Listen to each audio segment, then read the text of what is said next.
Welcome to the channel, guys. My name is Marie, for those of you who are new here.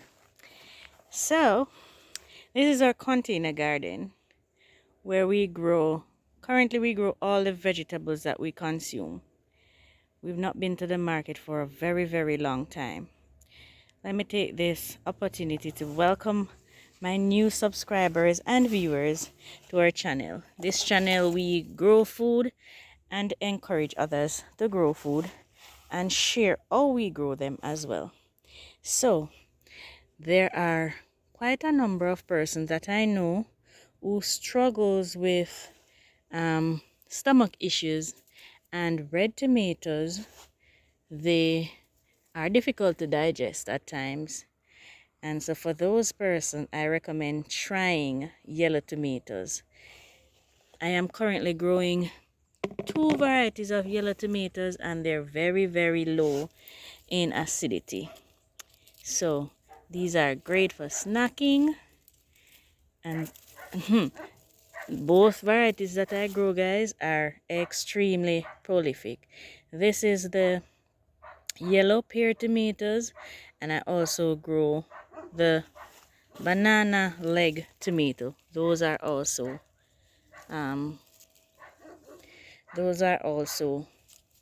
yellow. Did I say that? The dog started barking and distracted me a bit, so if I repeated myself just now, please forgive me. So I have quite a bit of these that I'm harvesting, and whenever I do my videos, I like to share how I get things to produce, because I am not in the business of showing off that I can produce food and you cannot. No, whatever I grow, I like to share how I grow it successfully.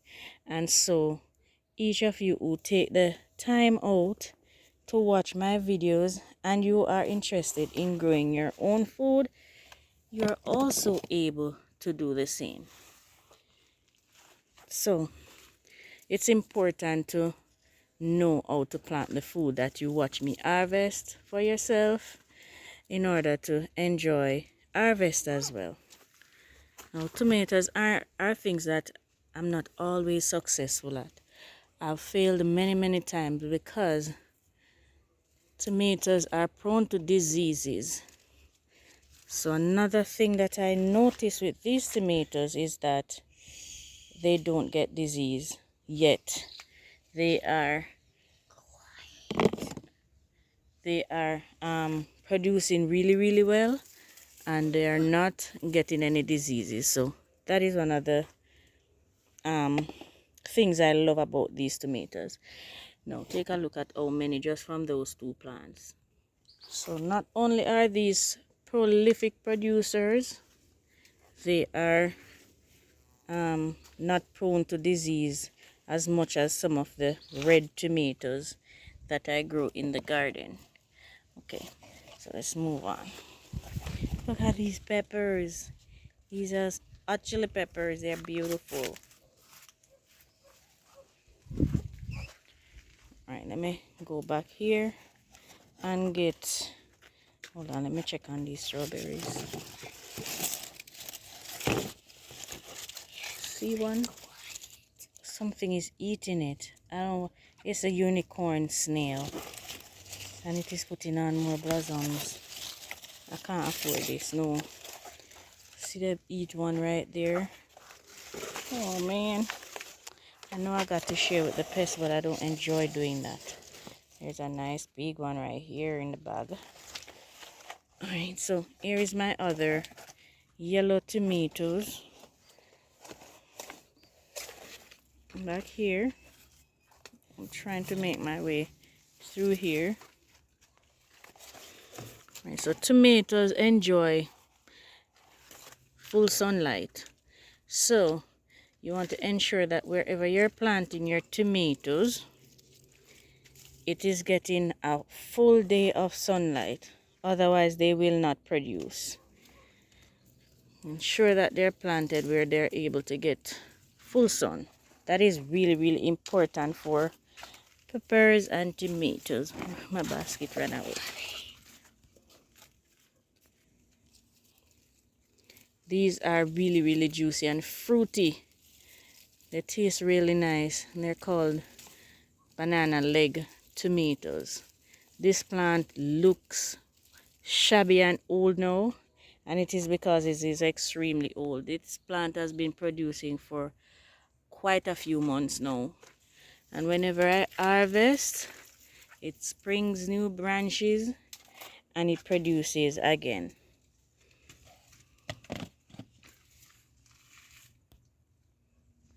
Ooh, I have a bell pepper there that needs to be harvested soon.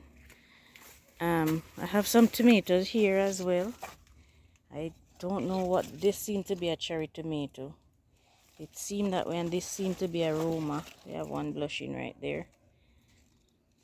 Now tomatoes. Oh, this one is blushing as well. Tomatoes attract orangeworms. But I found a solution to that, guys. Orangeworms do not like the smell of basil. And so everywhere in the garden that there's a tomato plant, you'll notice there's also basil planted with them, companion planted with them. And that is why that is because it deters the orangeworm moth. The moth that lays the orangeworm at night, the basil deters them, and so I've not had issues with any orangeworm on my tomatoes. And just like orangeworms love the tomatoes, whiteflies love the peppers. But whiteflies, they really despise marigold, and so I companion plant those in order to stave off those whiteflies, because those will take care of your pepper plant in no time. They'll eat it down flat. So the marigold does the job in that department for me. Passing by my dragon fruit, I had to take a quick stop just to make sure my eyes weren't fooling me. The last video I did showing this dragon fruit, it seemed to be a blossom. It really does.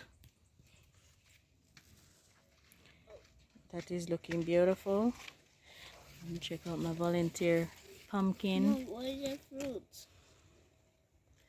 Also looking so beautiful.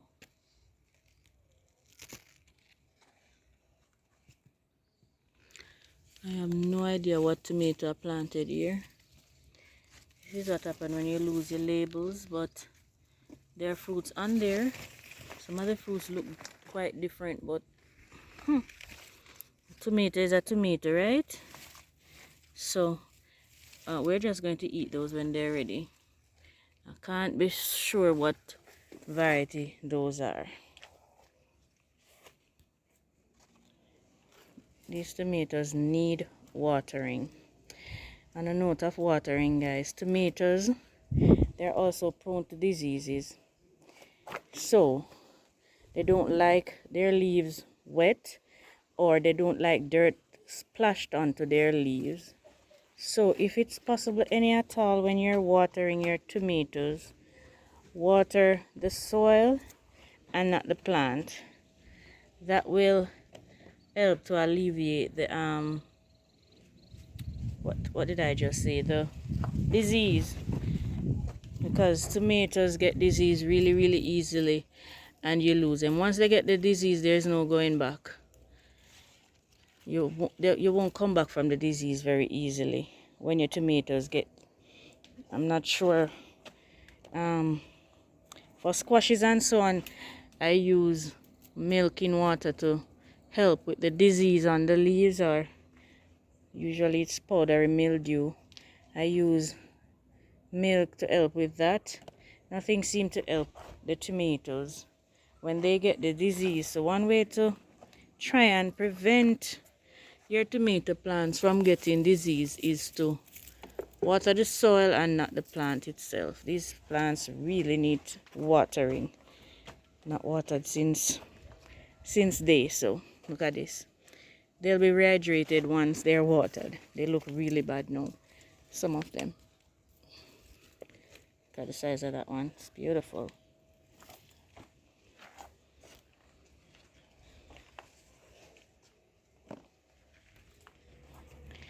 I am really behind with my harvesting of these, and we just eat them like snacks.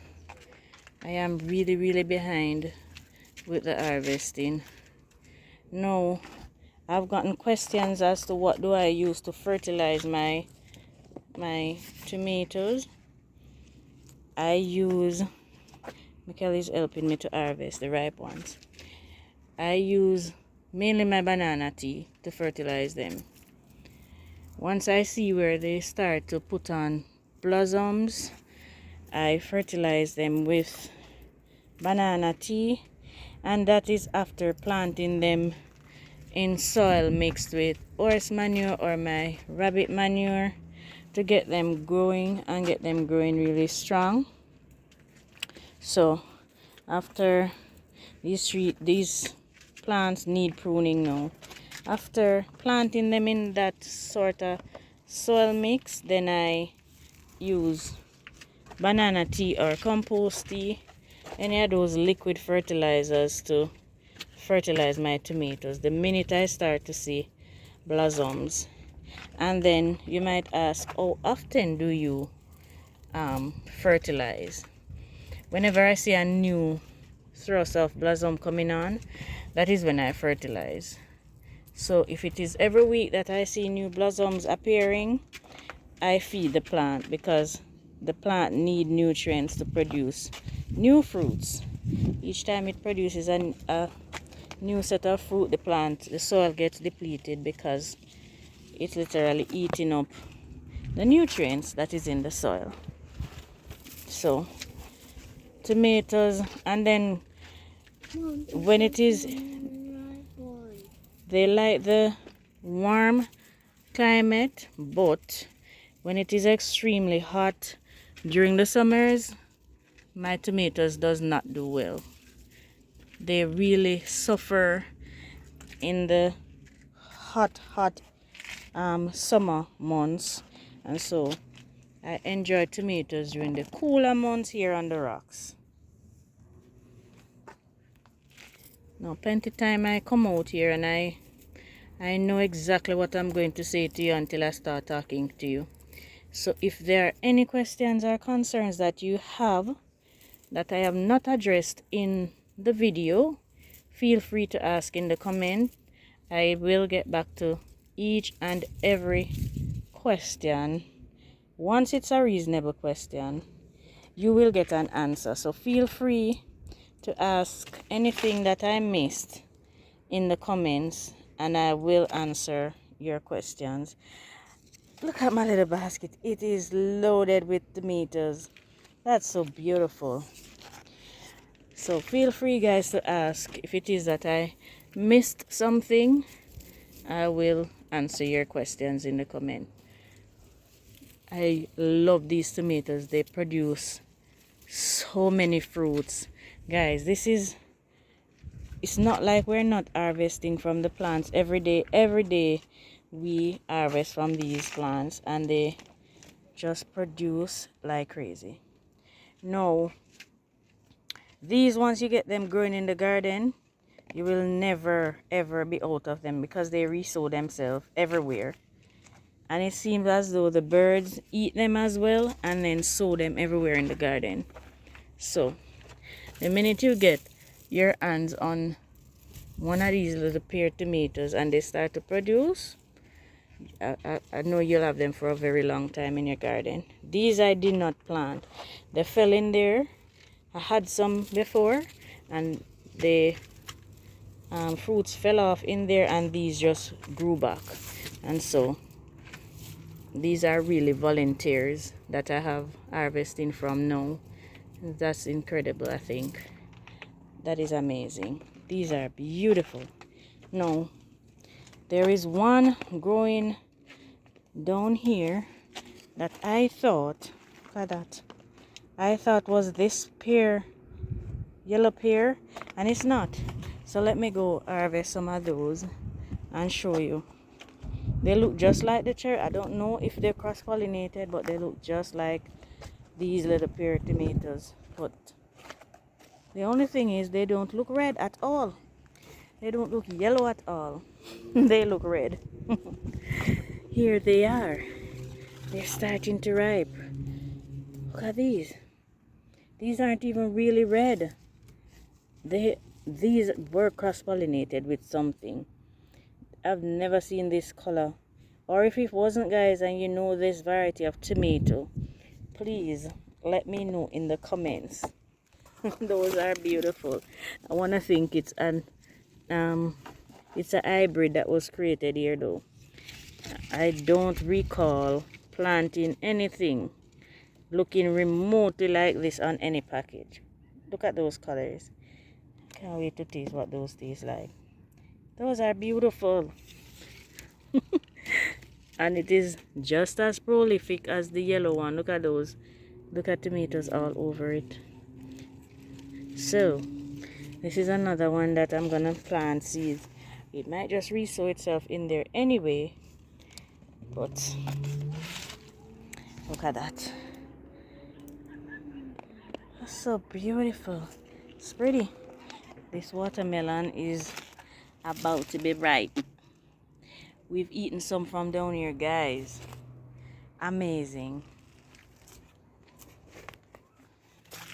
These are all volunteers. Pick some, Mikkel. I got 2, Mom. These are all volunteers. Mom, I only have 4. I didn't pick any of these. Okay. I didn't plant any of these. Miss Mikkel is distracting me. Come on, buddy. Put it in there. No, don't pick the green ones. Don't pick the green ones, baby. Just the ripe ones. And see, we try to have the basils growing close to them. Even though they are volunteers, we still take care of them because they are providing us with food. Thanks, Mom. You're welcome, Baba. Oh, my lemon tree putting on. I love you too, baby. Putting on so many new branches. Look at that. Alright, so Branches. what is happening with my tuna here? Is it producing fruits or branches? Or That's the dragon fruit. that's not the dragon fruit, that's the tuna. Tuna. Yeah. Okay. So this is going to be my harvest for today. I have plenty more that I need to harvest. But hey, we're grateful for these. These are beautiful. And most of them are coming off of volunteer plants in the garden. That's incredible. Once again, I want to thank my subscriber who gave me these baskets. Thank you. They're beautiful little baskets. Thank you so much. Alright, so guys, thank you for watching. I appreciate you all taking your time out to watch me harvest. I hope you learned something from the video. And as I said, if there is anything you need to know and I've not mentioned it, feel free to ask in the comment. Mommy, I got a ripe one. Put it in there. Thank you to my members. I appreciate all of you, the new members joining. Thank you, guys. I appreciate you all so much. Guys. Thank you for viewing and leaving your comments, and appreciate you sharing the videos each day. All right, guys. Take care for now. Bye-bye. Bye.